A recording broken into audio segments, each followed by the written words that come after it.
How do police plan intricate undercover sting operations? Imagine trying to catch a criminal in their natural environment without them realizing it.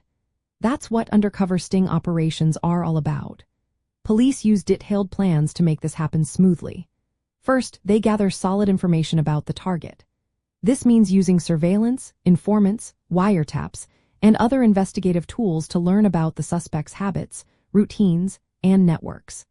The goal is to understand exactly who they are dealing with and what they might do. Next, officers create a believable cover story. They develop false identities that fit the criminal scene they want to infiltrate. For example, if they are targeting drug dealers, the undercover officer might pose as a buyer or a fellow dealer. The cover story needs to be convincing enough to pass scrutiny from suspects and other criminals. It's like stepping into a role that feels real, so the suspects believe they are talking to someone just like them. Resources are then carefully allocated. Undercover officers are assigned specific roles, and support teams are put in place. These teams include surveillance units that keep watch from a distance, backup officers ready to step in, and technical teams with audio and video recording devices.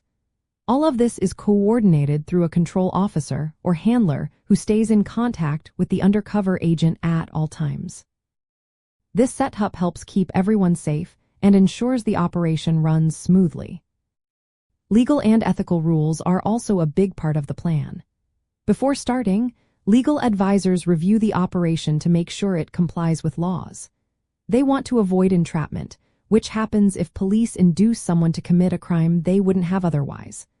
Officers are trained on what they can and cannot do, especially about initiating criminal acts or violence.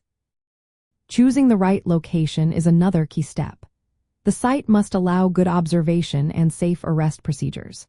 For example, in prostitution stings, hotels or controlled apartments are used so officers can monitor activities through cameras and audio devices.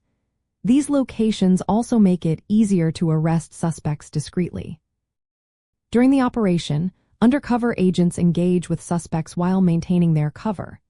They collect evidence, record conversations, and observe behaviors.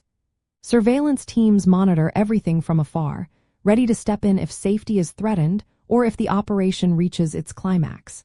That moment often involves officers revealing their identities and making arrests, which is usually recorded to support court cases. After the arrest, the operation is reviewed. Officers debrief, and their mental health is checked because undercover work can be stressful. The evidence collected is processed for prosecution, and lessons learned are documented to improve future operations. These plans are all about balancing deception with legality, making sure officers stay safe, and gathering strong evidence to fight crime. From a criminology perspective, these operations show how police use technology, psychology, and careful planning to take down criminal enterprises that are hard to catch through normal policing.